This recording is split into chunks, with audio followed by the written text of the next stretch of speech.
Greetings. Welcome to Electronic Circuits 1. I am Razavi, and this is lecture number 40. Today we will spend some time looking at the common gate topology, another amplifier topology that is used in some applications. Before we go there, let's take a look at what we covered last time. We saw that for biasing the common source stage, we had different approaches. The idea was to create a certain DC voltage at the gate that allows the device to be on and carry the required current. So, for example, we can use a simple resistive divider attached to the gate to establish that DC level, or we can have that resistor connected to the drain and create a self-biased stage. We saw that we ended up with this type of biasing for the simple common source stage or with degeneration.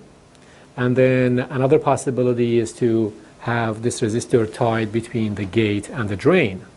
We saw that this has a bit of self-correction ability in terms of when temperature and process, etc. vary, whereas this one was more sensitive.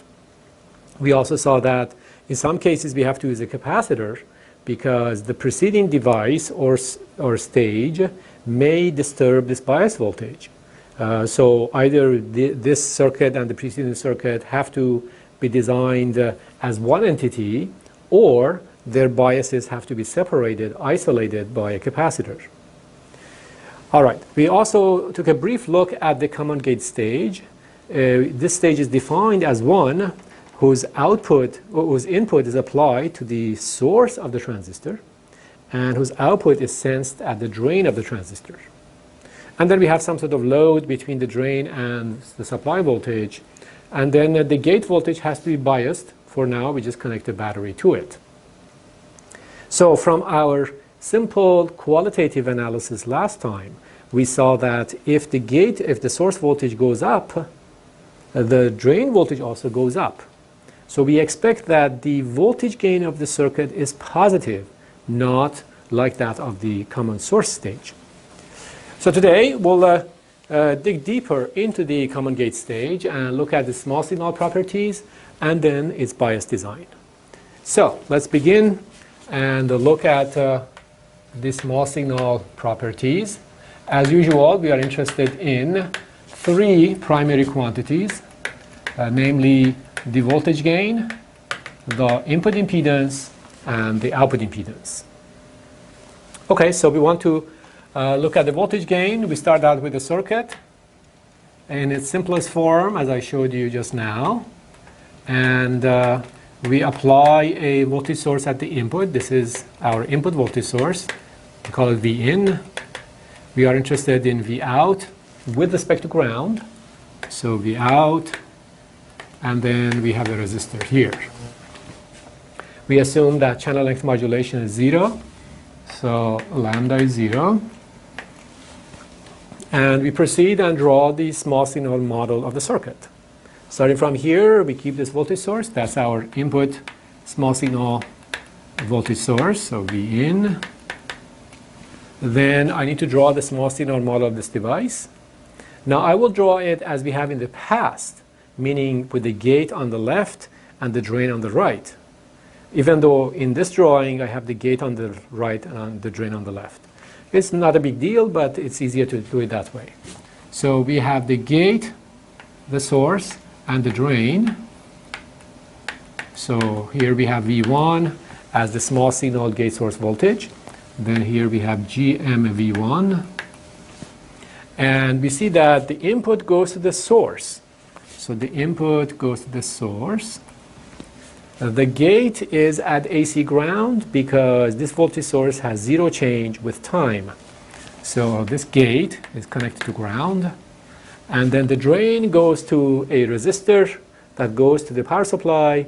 The power supply has 0 change with time. Therefore, that's also AC ground. So that resistor goes from here to AC ground.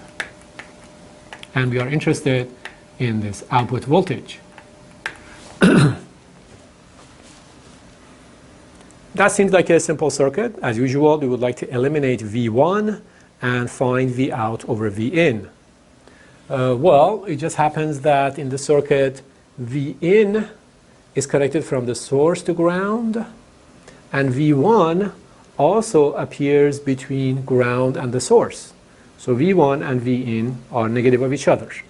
So we say Vin is equal to minus V1, and that means that GmV1 flowing this way is equal to minus Gm times Vin.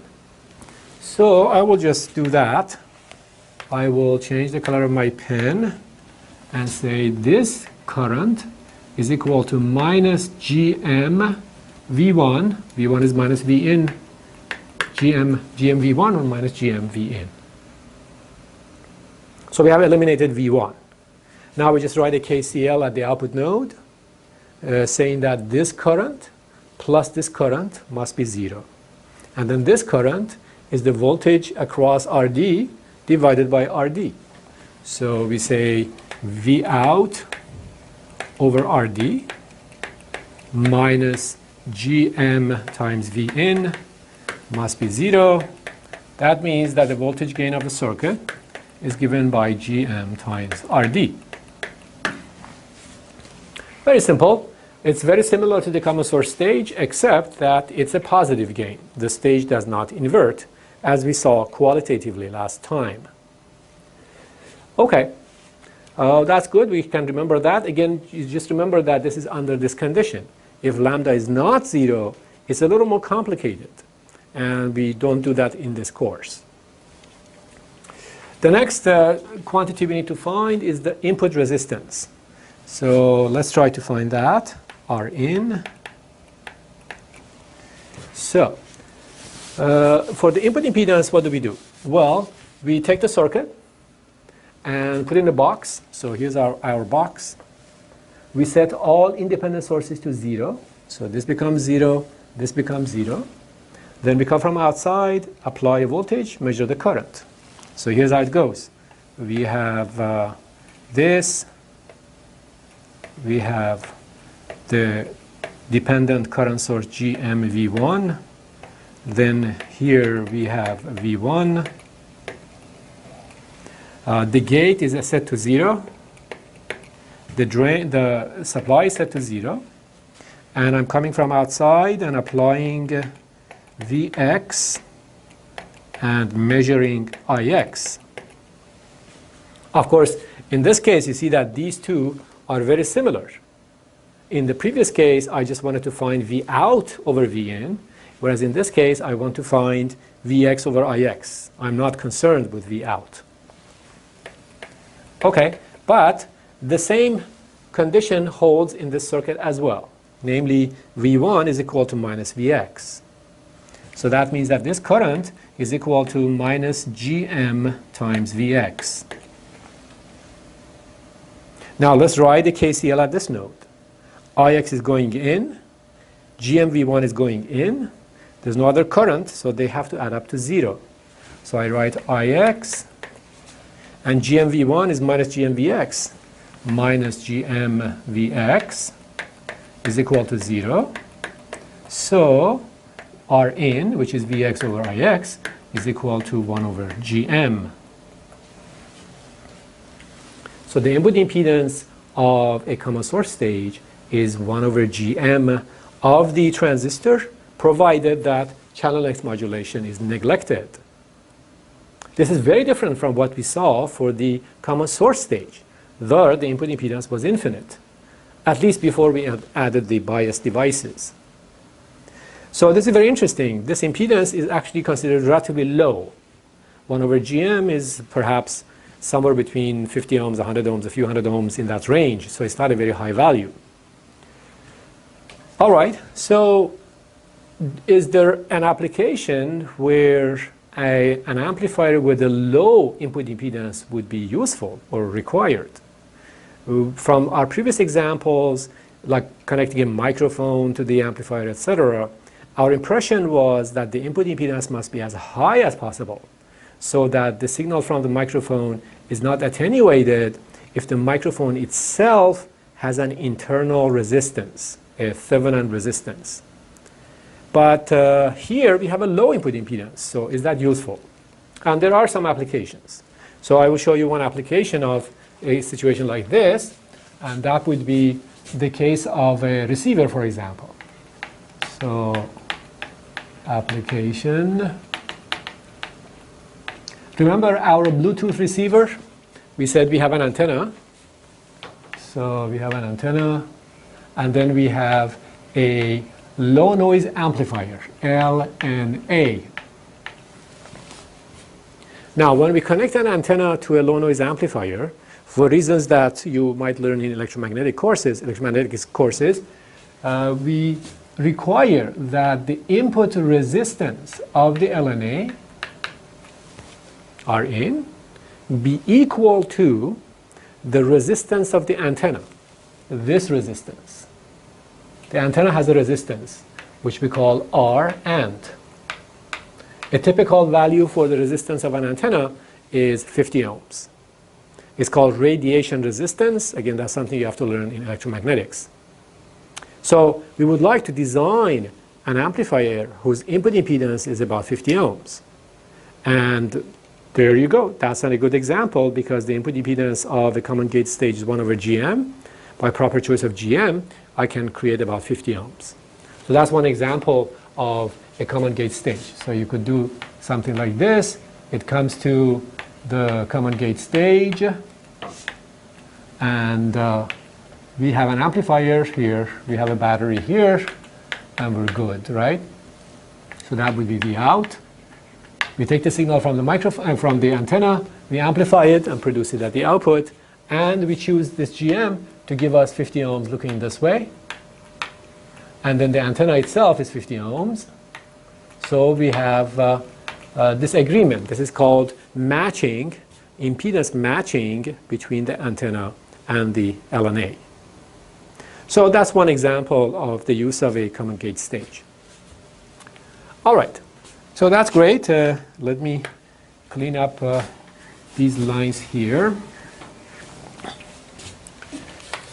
In the next stage, let's go and take a look at the output impedance of the common gate circuit. So R out. The procedure is simple. Again, we set all independent sources into 0, and we connect an AC small signal voltage source to the port of interest, in this case the output port, and measure the resulting current. That gives us the output impedance.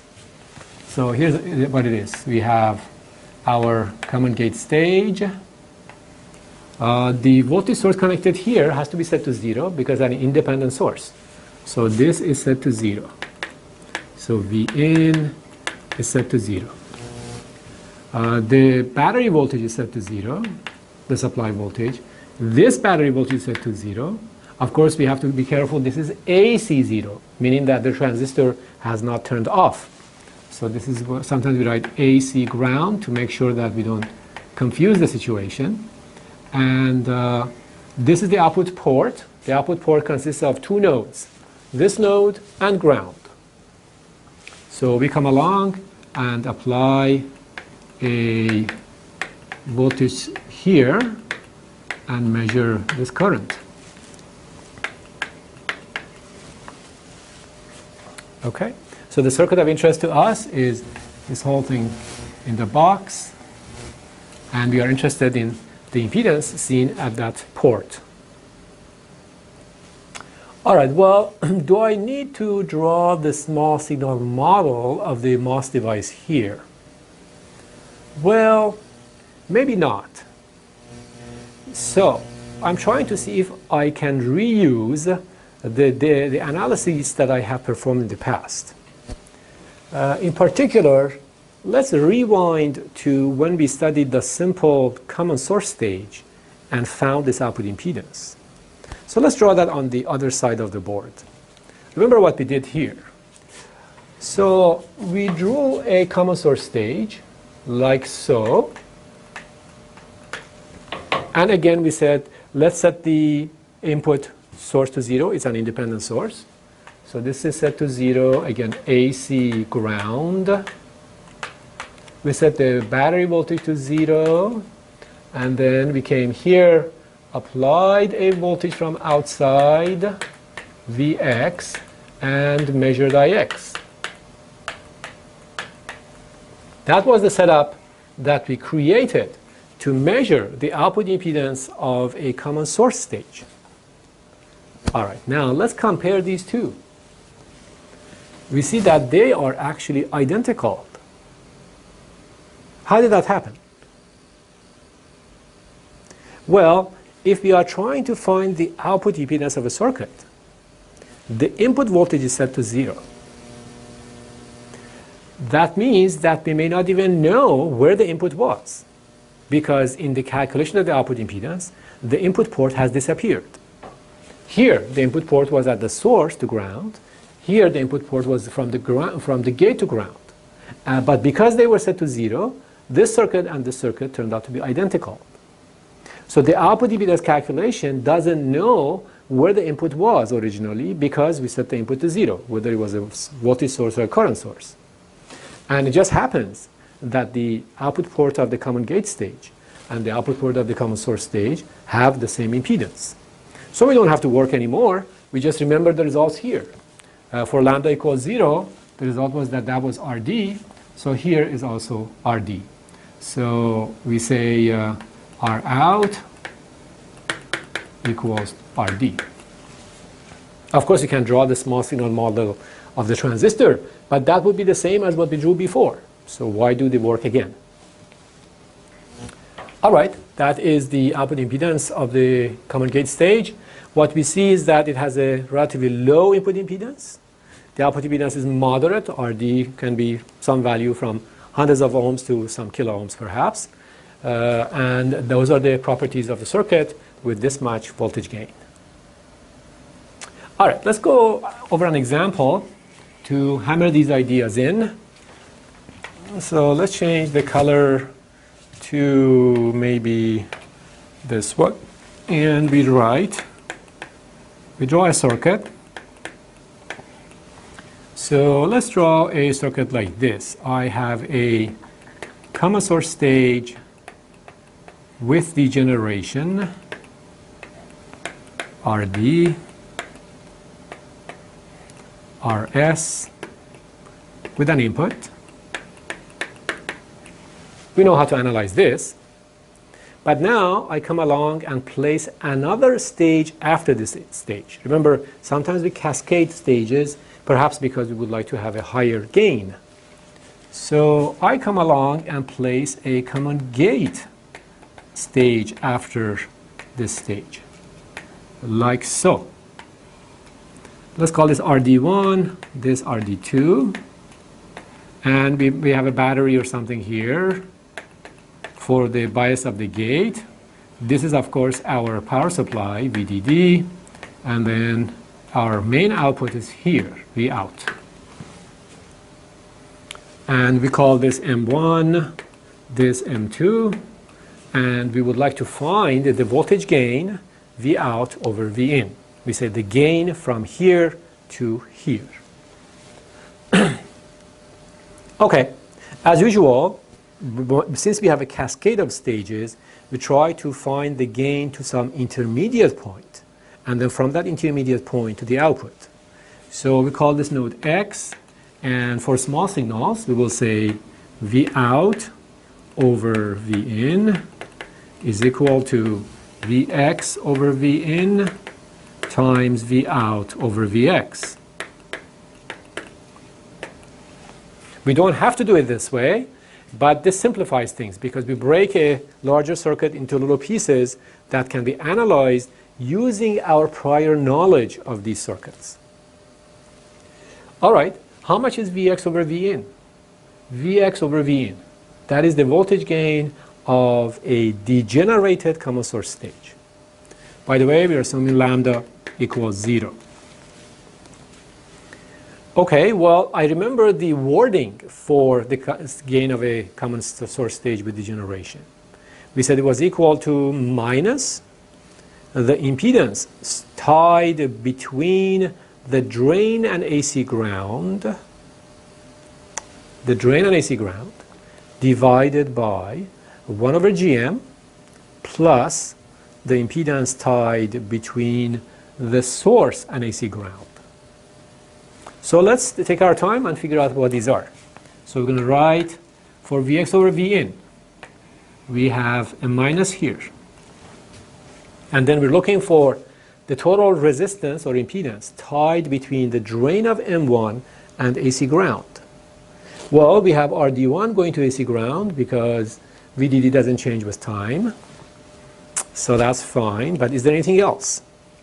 We see that here, as we go this way, this is not infinity. This terminal draws some current, some signal current, some bias current, everything. So when there is signal, and we're trying to find the gain, the current produced by M1, this small signal current produced by M1, does not entirely flow through RD1. We lose some of it this way to this guy. And we know how much of it we lose because we know the impedance looking this way. This is the impedance seen at the input of a common gate stage, which we just found to be 1 over GM. So the total resistance tied between node X and AC ground consists of RD1 in parallel with another resistance from here to AC ground. And that resistance, as we determined before, by applying a voltage to ground and measuring the current, is equal to 1 over GM. So we have minus RD1 in parallel with 1 over GM2. These are in parallel. RD1 goes from the drain to AC ground. 1 over GM2 is the resistance that we measured between here and AC ground. That was the setup that we created. So that resistance is also seen between this terminal and AC ground. All right, how about the denominator? Well, that's just RS plus 1 over GM. So 1 over GM1 plus the resistance tied between the source and AC ground. So that's RS. This takes care of Vx over Vin. Now we go to V out over Vx. V out over Vx, that's just the gain of a simple common gate stage with lambda equals 0. We know that is equal to Gm times Rd. So that's easy. We have Gm2 times Rd2. And this is the overall gain of the circuit. Now, had we drawn the small signal models of the two transistors and tried to solve everything, we would have eventually reached something like this, but perhaps even more complex. Because if we don't recognize that this is in parallel with this, imagine you end up with an equation where this is not nicely grouped like that. You end up with this big equation and you have no idea what means what. So that's why we want to build upon our prior knowledge and gradually use those results in analyzing more complex topologies. All right, let's go on to the next important concept. And I wanted to revisit the output resistance of a common gate stage in a special case. So this is a special case. So output resistance of CG stage in a special case. All right, so here's the special circuit that I would like to consider. Imagine that we have a common gate stage, as usual, with all the stuff on it, RD, and it is driven by a non-ideal voltage source. For example, a microphone, which has an internal resistance. So when I create the Thevenin equivalent of that source, let's say the microphone, it looks like this. It has some sort of voltage, but it also has some sort of resistance. We call this R mic or RS, whatever we like. In fact, even for the antenna situation, we have the same thing. This antenna can be modeled by a Thevenin equivalent. And that Thevenin equivalent will consist of one voltage source, something like this, and then an output resistance, a Thevenin resistance, which would be equal to 50 ohms for the case of the antenna. Okay, so this is a realistic picture of any device that we want to connect to this common gate stage. All right. Now, I would like to find the output impedance of the circuit in this situation. So the source is not driven by an ideal voltage source.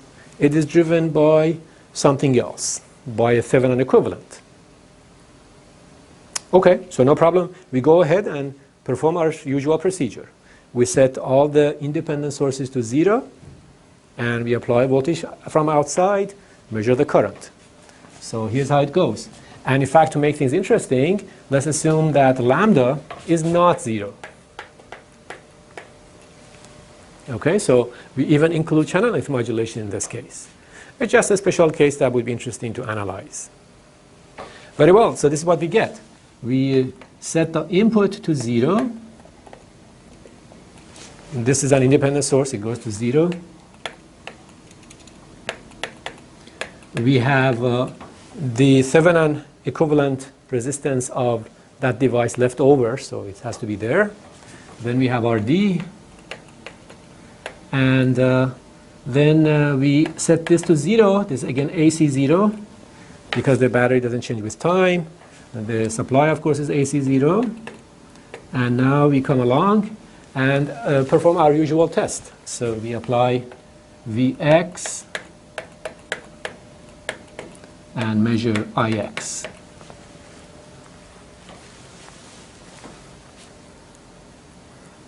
Okay, so this is a little circuit whose output impedance we need to find. It seems a little complicated because we have some resistance from here to ground, and lambda is not 0. So does it mean that we have to draw the small signal model of the transistor? Well, not really. If you look at the circuit for a while, it actually looks familiar. All you need to do is just draw this transistor sideways, this way. If you move the gate from right to left, you can see that this is actually a common source stage with degeneration. When we want to find the output impedance of a common source stage with degeneration, what do? We set its input to 0, we set the supply to 0, and then we apply something to its output. The input is set to 0, the supply is set to 0, and that's what it looks like. This emphasizes my previous point. When we're trying to find the output impedance of a circuit, we have lost information about where the input port is. The input port could be here, or the input port could be the gate. And by the time we drew it for output impedance calculations, we lost that information. So this circuit has an output impedance identical to that of a common source stage with degeneration. And we know what that is, even with lambda not 0. So we're going to write it out from our previous knowledge. So what we remember is the following. Our out consists of two parallel components. One is RD, because RD goes from here to 0. So that's what we had before, RD. And then what we have is the impedance looking from the drain downward. So if I don't worry about RD, if I throw away RD, what do I have? I have a degenerated current source. And we know the output impedance of a degenerated current source. It's given by 1 plus GMRO times RS plus RO.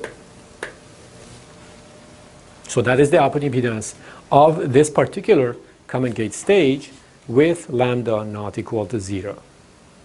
The purpose of this example was again to show you that we can apply our prior knowledge of these things and we don't have to perform the analysis over and over again.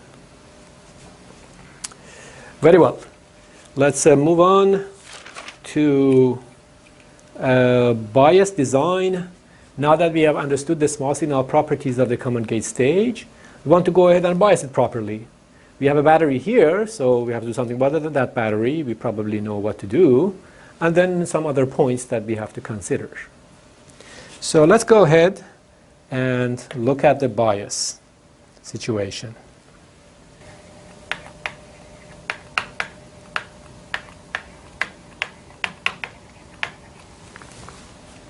Okay, well, here's the situation. We have a common gate stage.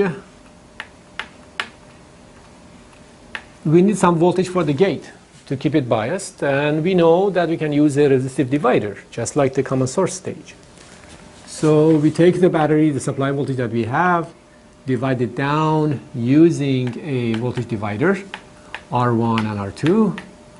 That gives us the amount of voltage that we need. We connect it here. That, of course, is always a battery. Sometimes we show it, sometimes we don't show it. That's a battery called VDD. And then we have a resistor here. We have a transistor here. And that looks like what we need. It seems that we have proper biasing. But something interesting happens in this case. Let's assume that this amplifier is connected to an antenna, as I showed you just a moment ago. So I'm going to bring an antenna and connect it here and see if there's any problem. And this time I will find a different antenna. It just happens that I have found what I call a V antenna. Last time I showed you a loop antenna, this time I show a V antenna. All right, this is a perfectly legitimate antenna. I can use this to receive a signal, like a Bluetooth signal, and then apply it to this amplifier. All right, so let's go ahead and do that. This antenna has two terminals. So these two terminals will be connected from here, from the input of the amplifier to ground. So let's do that. Do we have a problem? Well, you see, this V antenna is an open circuit at DC. You see, we have a wire like this, a wire like this. These two wires are not connected. So even though this antenna is capable of generating a voltage signal at 1 gigahertz or 2 gigahertz, it has no connection between these 2 points for DC, for a bias current. So now what happens is that because there's an open circuit between here and here, even though I have connected the antenna, as far as the bias is concerned, we cannot have any current going like this. This is an open circuit. That means that M1 has no current. It's off. Well, it might be on, but it has no current. So that's the problem. It has no current. If ID is 0, if you remember the transconductance is 0, the device is dead. We have no gain. All right, so what do we do in this case? We have a type of load like this that does not allow any bias current to flow through it, but we still need a bias current to flow from the power supply all the way down to ground. Well, we have to go and find some sort of two-terminal device that is capable of carrying a DC current. And we know the candidates for that, right? And not a capacitor. Capacitor cannot do that, but a resistor can do that. A current source can do that. Or even an inductor can do that. These are capable of passing a constant current. So our first reaction would be just to use a resistor. So we use the resistor between here and here. And then if we want to connect our antenna, our V antenna, we can do that. Use our V antenna. So now the V antenna is open for DC calculations, for bias calculations. And the current for bias calculations flows like so and goes to ground. And that allows us to bias M1 properly. And when the signal comes in, the signal creates some voltage on top of the DC voltage, and it gets amplified and comes out, and so forth. So that's why the source of the common gate stage has to be connected to ground through some conductive device for DC purposes. All right, so that's the basic structure of a common gate stage with biasing. We have a resistor here, resistor divider here, right? And that's what it boils down to. Okay, so, but adding this RS here does cause some problems. So let me show you what happens. Well, this antenna is not an ideal voltage source. For example, it has a 50 ohm Thevenin resistance. So if I model the antenna by a Thevenin equivalent, this is what happens. In fact, because I don't want to draw all that circuitry again, that's okay, I'll draw it again. So let's draw the Thevenin of the antenna. We'll write it like this. We say V ant and R ant. This is the Thevenin equivalent of the antenna. This value might be 50 ohms. And then this goes and connects to the rest of the circuit. So here's the rest of the circuit. RS, then we have our MOSFET, and then we have our bias, etc. So we'll just call this V0 for now.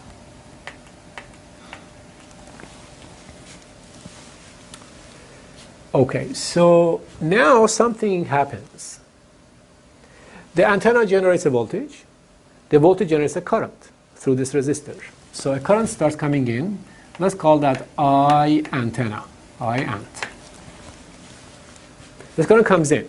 This is the signal current. This is the useful current that we would like to process and amplify, etc. Now this current reaches this point and splits. Some of it goes this way, call it I1. Some of it goes this way, call that I2. And we know one of these is undesirable. The current that flows through RS is undesirable. We were hoping that all of this current will go through the common gate stage and come out and so on, right? But we are losing some of it to RS. So that's the problem with introducing RS for bias purposes. We tend to lose some of the signal. So how do we make sure that the loss of the signal is negligible? Well, we are hoping that the current that flows this way is much greater than the current that flows this way. Let's say 10 times, roughly. That means that maybe I should make this impedance 10 times bigger than this impedance, because the current always prefers to go through the least resistive path. So you might remember that the current division between two impedances is given by, for example, I1 is equal to, the current that flows this way, is equal to the other impedance, RS. There are two impedances in parallel here, right? RS going from here to ground, and then looking into here, we see 1 over GM. So we have to split the current between RS and 1 over GM. And the current through 1 over GM would be RS over RS plus 1 over GM times the incoming current, I ant. So this tells us to maximize I1, we have to maximize RS. For example, RS has to be much greater than 1 over GM, so that this is about 1. So in designing a circuit, we should strive to satisfy this condition. As I will show you later, it may not be possible, really, but at least that's the goal. All right, so that is the situation when we introduce this RS. In more advanced courses, you might learn that we might use a current source instead of RS, because the current source has a higher impedance. And that helps us, right, because we want to maximize RS here. But in this course, we don't worry about that. Very well. Based on this, we just need to do one more thing before we go through an example. So let me clean this up a little here. So let's go back here. I will draw the antenna like so. And then I have a resistor RD. And this is V out, as usual. Okay, so these two circuits are separate. All right. Now, we know that this current splits and so forth, but ultimately what we are really interested in is V out over this voltage V ant, and the small signal gain from this voltage to that output. So, how do we calculate that voltage gain in the circuit? This is not quite the common gates that we studied before. Before, this voltage source was directly connected to the source terminal, and we found the gain to be GMRD. But now, that's not the case. There's another resistor here, there's another resistor here. So, assuming that lambda is 0, we would like to find the voltage gain from here to here. And that's the quiz of today. I will give you 90 seconds to think about it.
Okay, so how did you approach this problem? Well, we can look at it as like a cascade of stages. In other words, we can call this node X and then try to find Vx over Vin, Vout over Vx, and then multiply them, right? So let me change the color of my pen and see what we get. Okay, so we write as usual Vout over Vant is equal to Vx over Vant times Vout over Vx. Well, let's try to find Vx over Vant. This voltage over this voltage. Well, we recognize a voltage divider here. This voltage divider consists of a series resistor equal to Rant, and then some resistance tied from here to ground. That's not just Rs though. The resistance that we see from here to ground consists of Rs, and then something else, because this terminal draws a current to ground, and that's 1 over Gm. So if I were to draw an equivalent circuit for this part, it would be something like this. It would be like this, Rant, Rs, and then what we see into the common gate stage is 1 over Gm, and then we have Vant. So this tells us that the voltage division from Vant to Vx must include the effect of this 1 over Gm. In other words, this 1 over Gm is parallel to Rs, and then this combination and Rant give us certain voltage division. So what we have is a 1 over Gm in parallel with Rs divided by Rant plus 1 over Gm in parallel with Rs. That is the voltage gain or attenuation from here to here, from here to here. And now we can find Vout over Vx, which is just the gain of a simple common gate stage, GMRD. So that's GMRD. This is the overall voltage gain from the antenna signal to the output, including the Thevenin resistance of the antenna and the effect of this Rs here. Very well. So we are done with bias design. Now we're going to go over an example to see how all of these ideas come together. So let's look at an example. I would like to design this common gate stage with the following parameters. A supply voltage of 1.5 volts, a power budget of 1.5 milliwatts, then with mu n C aux of the transistor equal to 100 microamps per volt squared, threshold voltage equals 0.5 volts, 0.5 volts, and what else did I assume? Lambda is 0.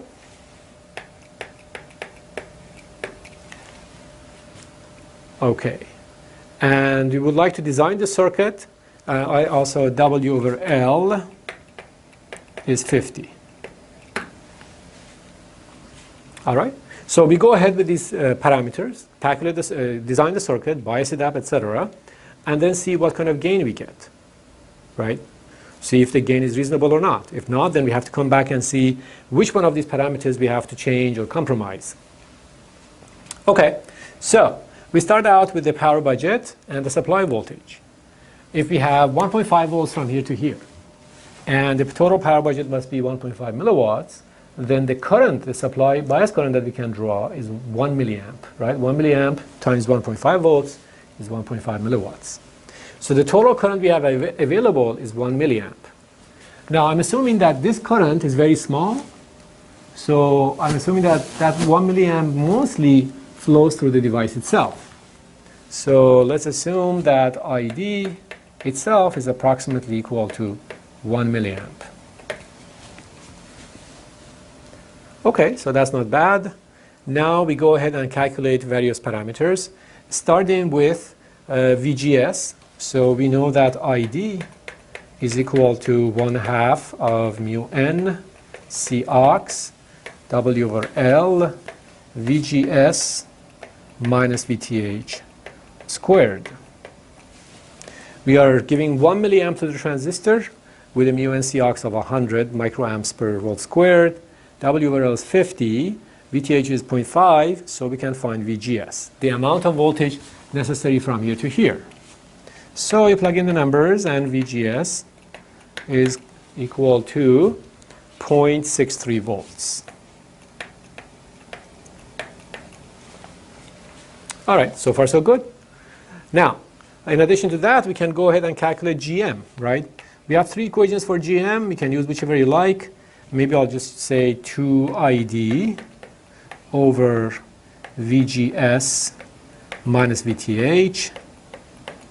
And that's equal to this, we have 0.63, and then 2ID is 2 milliamps.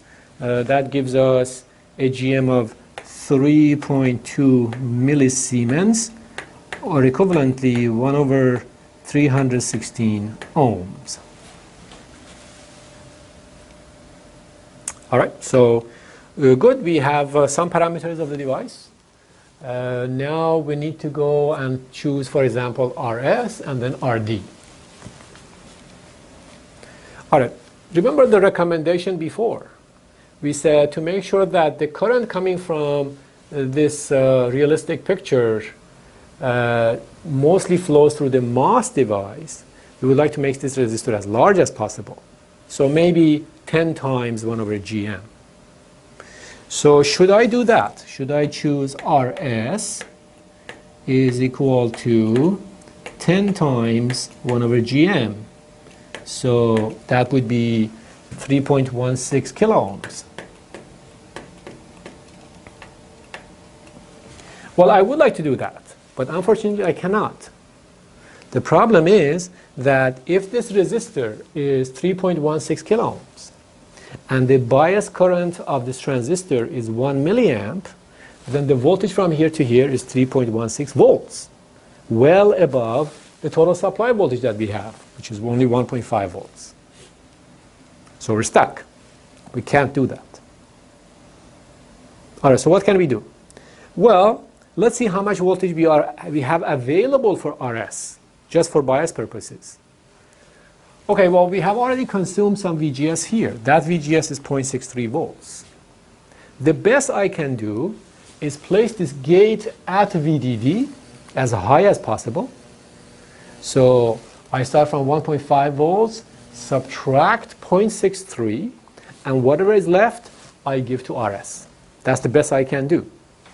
So let's do that. So we say RS max is equal to VDD, if the gate is at VDD, minus 0.63 volts, which is the VGS of the device, divided by 1 milliamp. Right? And that gives us something like 370 ohms. So interestingly, in this case, RS is comparable to 1 over GM, right? 1 over GM and RS are about the same. So that means that we lose some of the signal. We lose about half of the signal to RS, because RS and 1 over GM are quite comparable. But that's a fact of life. Nothing we can do about it, because our power supply is limited to 1.5 volts. If I had a 5 volt supply, it would be a different story. But with a realistic, modern day power supply of 1.5 volts, that's what I end up with. Okay, so let's live with that for now. Let's go ahead and find RD. This is where we are so far. We decided that with a supply of 1.5 volts, we connected the gate to as positive a voltage as we can. So we connected it to VDD. So we don't even need a resistive divider, because we decided that the gate should be as high as possible. And that allowed us to drop about 370 millivolts across RS, and that gave us 370 ohms for RS. So 370 ohms. This is the signal is coming from outside. Okay, and now we have to figure out what goes here, this RD. Well, we know that the gain of the circuit, at least from here to here, is GM times RD. So we have a certain GM, it's already fixed. We have this much GM. So we have to maximize RD to maximize the voltage gain. The question is, how far can RD go? Well, what we know is that the voltage drop from here to here is equal to ID times RD. ID is 1 milliamp. So this voltage drop has to be such that this device doesn't go into triode region. And that's not that hard to figure out. The gate is at 1.5 volts. The drain can be lower than the gate by as much as 1 threshold before we reach the edge of saturation and triode. So this is at 1.5 volts. This can be lower by 1 threshold. The threshold is 0.5 volts. So the voltage from here to here, can be as much as 0.5 volts. So in this implementation, ID times RD must be less than or equal to VTH, so that for M1 to be in saturation,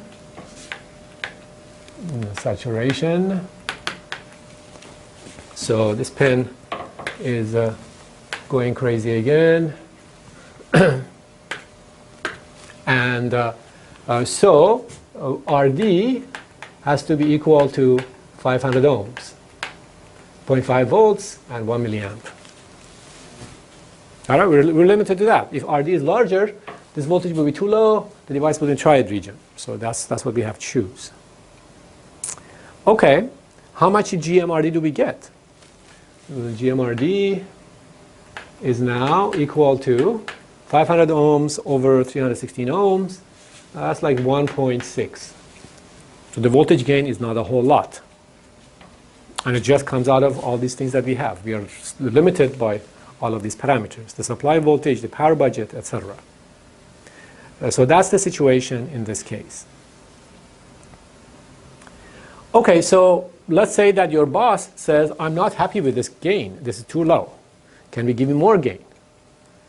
And you go back and say, well, what can I compromise? And the boss says, well, I don't want to give you more power, so you have to keep this power the same.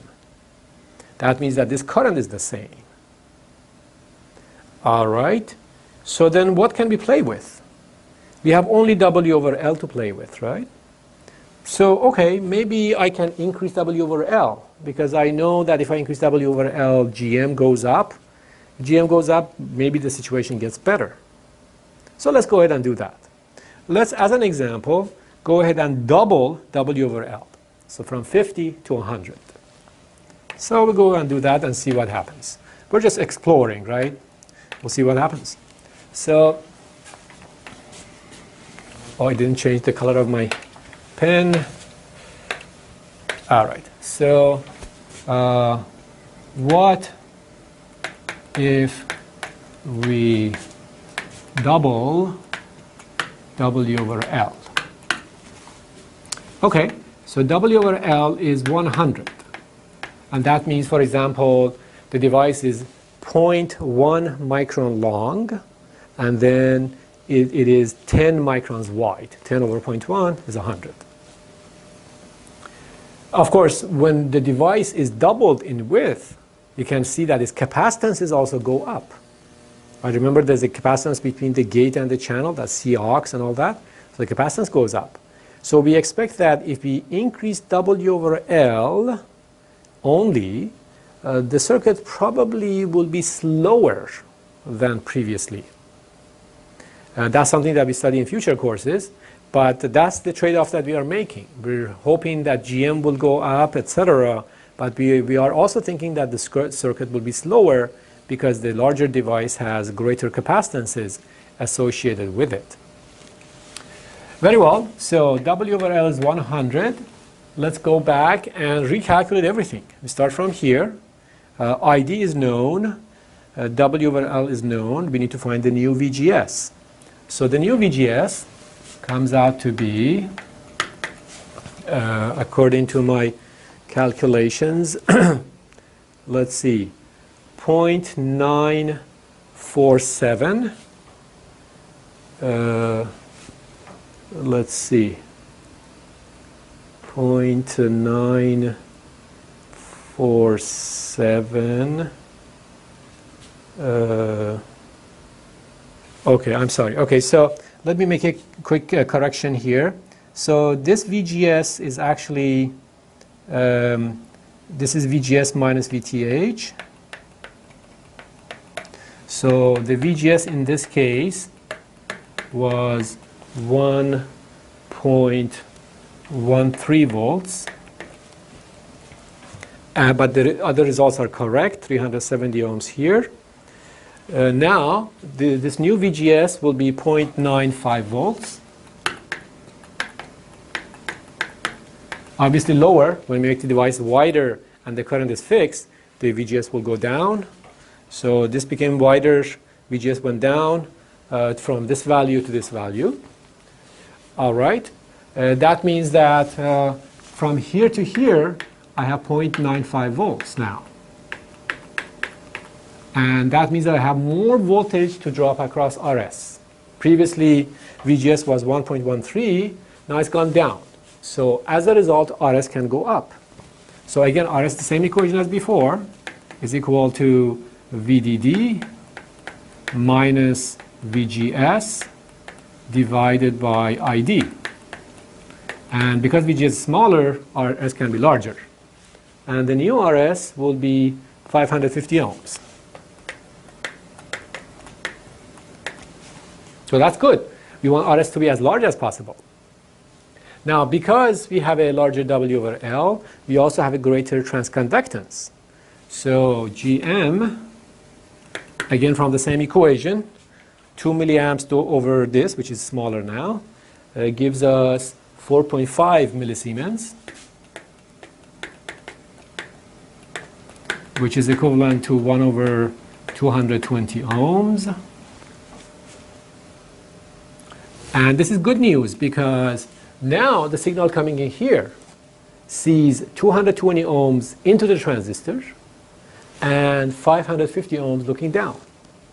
So more of the current prefers to go to the amplifier, to the transistor, than to RS. Whereas previously, these two were about the same, 316 ohms and 370 ohms. So the situation is more favorable. And of course, GMRD goes up. Because GM has gone up, RD doesn't change. So GMRD now is equal to, let's see, 2.3. So the voltage gain is a little higher than before. So these are the trade-offs that we can make in the design of these circuits, playing with W over L, the bias current, etc. If we have a power budget, then the bias current may not be much negotiable. What we end up with is W over L.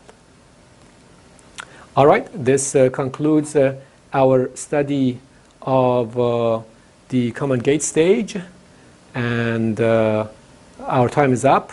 Next time we will go to another type of stage called the source follower. I will see you next time.